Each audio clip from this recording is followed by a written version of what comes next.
Back to my YouTube channel. இன்னைக்கு என்ன video பார்க்க போறேன்னு பாத்தீங்கன்னா, அதுக்கு முன்னாடி ஃபர்ஸ்ட் ஆஃப் ஆல் எல்லாருக்கும் ரொம்ப தேங்க்யூ. எதுக்காகனா, நான் என்னோட சேனல் பாத்தீங்கன்னா 1K சப்ஸ்கிரைபர் ரீச் பண்ணிட்டோம்.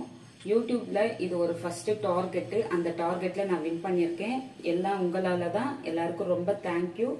நான் வந்து யூடியூப் சேனல் ஸ்டார்ட் பண்ணி 1 இயர்க்கு மேலே ஆயிடுச்சு. பட் வந்து வீடியோ வந்து நான் வந்து கண்டினியூஸாக போட மாட்டேன். 6 மந்த்துக்கு ஒன்ஸ் அந்த மாதிரி போட்டுட்டு அதுக்கப்புறம் இன்ட்ரெஸ்டாகவே நான் போட மாட்டேன். பட் இருந்தாலும் நான் இந்த 2 மந்த்தை தான் கண்டினியூ பண்ணி போட்டுட்ருக்கேன்.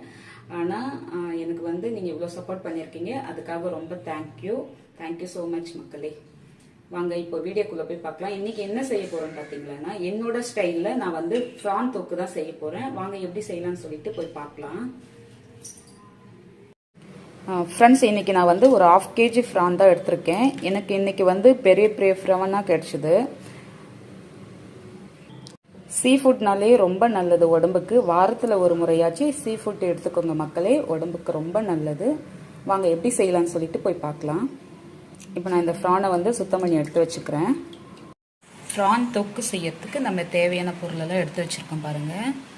2 வெங்காயம் குட்டி குட்டியாக கட் பண்ணி வச்சுருக்கேன். ஒரு ஆனியன், ஒரு பெரிய ஆனியன் வந்து அதையும் குட்டி குட்டியாக கட் பண்ணி வச்சுருக்கேன். தேவையான அளவு கருவேப்பிலை, மல்லித்தூள் தேவையான அளவு, மிளகாய்த்தூள் தேவையான அளவு, பட்டை, லவங்கம், ஏலக்காய், ப்ளஸ் வந்து garam masala, pepper powder, plus வந்து சீரகப்பொடி, இதெல்லாம் எடுத்து வச்சுருக்கேன். வாங்க எப்படி செய்யலான்னு சொல்லிட்டு நம்ம வீடியோக்குள்ளே போய் பார்க்கலாம். இஞ்சி பூண்டு பேஸ்ட்டு 1/2 kg ஏற்ற போல் நான் வந்து பேஸ்ட் பண்ணி எடுத்து வச்சுருக்கேன். ஒரு பாத்திரம் வச்சுட்டு நல்லா சூடுபடுத்திக்கோங்க. உங்களுக்கு போதுமான அளவுக்கு எண்ணெய் விட்டுக்கோங்க. நான் இன்றைக்கி கடலெண்ணெய் தான் யூஸ் பண்ணுறேன். எண்ணெய் நல்லா சூடாயிடுச்சு. இந்த ஸ்டேஜில் பட்டை 2 துண்டு, லவங்கம் 3, 2 ஏலக்காய், கொஞ்சமாக சோம்பு சேர்த்துக்கோங்க. இதெல்லாம் நல்லா பொரிஞ்சு வரட்டும். நல்லா பொரிஞ்சு வந்ததுக்கப்புறம் ஆனியன் சேர்த்துக்கோங்க.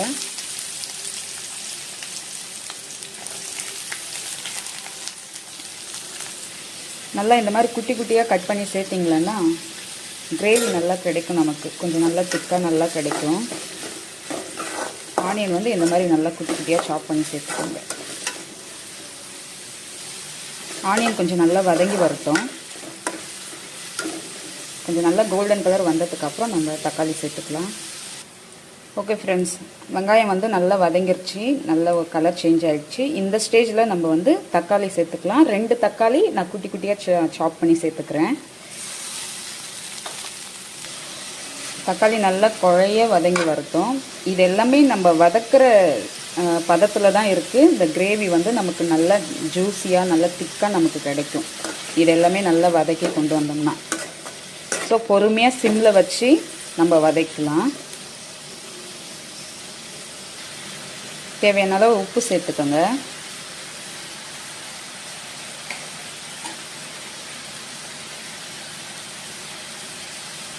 நல்லா கலந்து விட்டுக்கோங்க.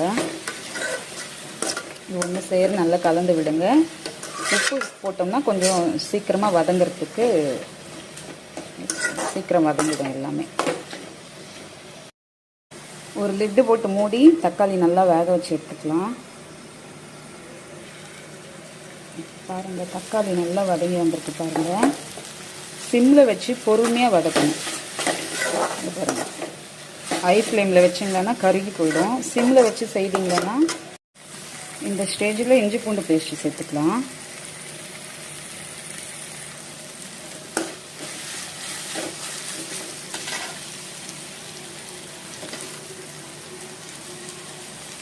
ஒரு டேபிள் ஸ்பூன் எடுத்து வச்சேன். அதை உள்ளே சேர்த்து நல்லா கலந்து விட்டுக்கோங்க. பச்சை வாசனை போனதுக்கப்புறம் நம்ம எல்லா மசாலாவும் சேர்த்துக்கலாம்.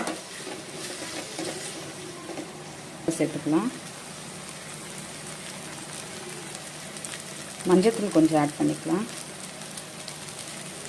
எல்லாமே ஒன்று சேர நல்லா கலந்து விட்டுக்கோங்க.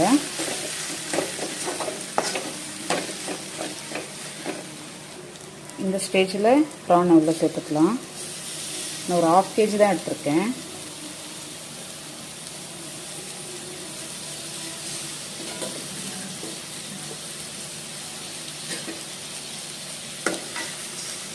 சரி நல்லா கலந்து விடுங்க.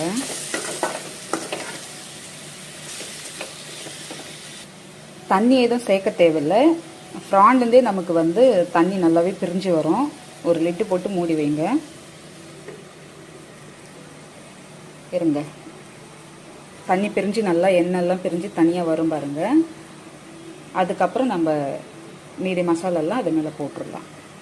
இங்கே பாருங்கள், நான் தண்ணி எதுவுமே ஊற்றலை, எக்ஸ்ட்ரா தண்ணி எதுவுமே ஊற்றலை ஃப்ரெண்ட்ஸ். இங்கே பாருங்கள் எவ்வளோ தண்ணி பிரிஞ்சு வந்திருக்கு.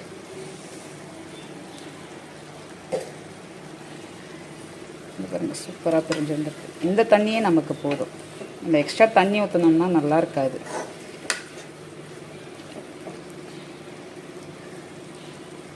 இங்கே பாருங்கள் ஃப்ரான் இந்த ஸ்டேஜ்லேயே கொஞ்சம் ஆஃப் வெந்திருக்கும். இது ரொம்ப வேக விடக்கூடாது. ஒரு 5 மினிட்ஸ், ஒரு 10 மினிட்ஸ் போதும். 10 மினிட்ஸில் ஸ்லோ குக்கிங்லேயும் ப்ளஸ் வந்து ஒரு 10 மினிட்ஸ் ஸ்லோ குக்கிங் பண்ணிங்கன்னு வச்சுக்கோங்களேன், சூப்பராக நமக்கு வந்து கிரேவி கிடைக்கும், நல்லாவும் இருக்கும். ஸ்லோ குக்கிங் மீன்ஸ் வந்து ரொம்ப ஸ்லோவாக செய்கிறதில்ல, சிம்மில் வச்சு ஸ்லோவாக குக் பண்ணுறது தான் அது நான் சொல்கிறது. நீங்கள் வந்து ஸ்லோவாக குக் பண்ணுறதுன்னு நினச்சிக்காதீங்க. நான் மோஸ்ட்லி அந்த மாதிரி தான் பண்ணுவேன். இந்த ஸ்டேஜில் பெப்பர், கரம் மசாலா, சீரகப்பொடி இது 3 சேர்த்துக்கலாம். சேர்த்துட்டு நல்லா கலந்து விட்டுக்கோங்க. இங்கே பாருங்கள் ஃப்ரெண்ட்ஸ், சூப்பராக ரெடி ஆகிடுச்சு.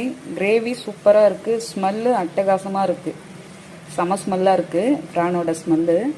இந்த ஸ்டேஜில் கருவேப்பிலை சேர்த்துக்கலாம். நான் மோஸ்ட்லி வந்து கருவேப்பிலை தாளிக்கும் போது போட மாட்டேன், இந்த மாதிரி லாஸ்ட்டாக தான் நான் சேர்த்துப்பேன். ஏன்னா எனக்கு கருவேப்பிலை சாப்பிட்ற பழக்கம் உண்டு. ஸோ இந்த மாதிரி சாப்பிடும் போது கொஞ்சம் நல்லாயிருக்கும், எனக்கு பிடிக்கும் இந்த மாதிரி சாப்பிட்றதுக்கு. ஓகே ஃப்ரெண்ட்ஸ், இங்கே பாருங்கள், நம்ம சூப்பரான ப்ரான் கிரேவி ரெடி பண்ணிட்டோம். கருவேப்பிலை இந்த மாதிரி நீங்கள் சேர்த்து சாப்பிட்டு பாருங்கள், சூப்பராக இருக்கும்.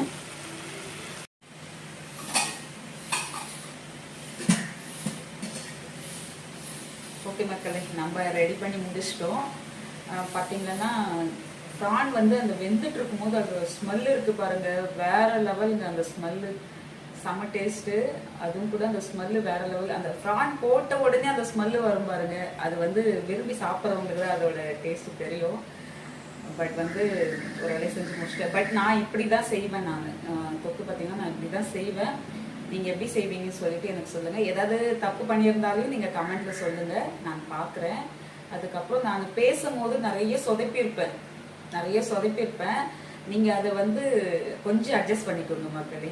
நிறைய சொதப்பியிருக்கலாம், அதனால கொஞ்சம் அட்ஜஸ்ட் பண்ணி பாருங்கள். அதுக்கப்புறம் ஓகே மக்களே, நான் என்ன சொல்கிறது, ஹெல்த்தியாக செஞ்சு சாப்பிடுங்க. வாரத்தில் ஒரு முறையாச்சும் இந்த மாதிரி நல்லா செய்து சாப்பிடுங்க.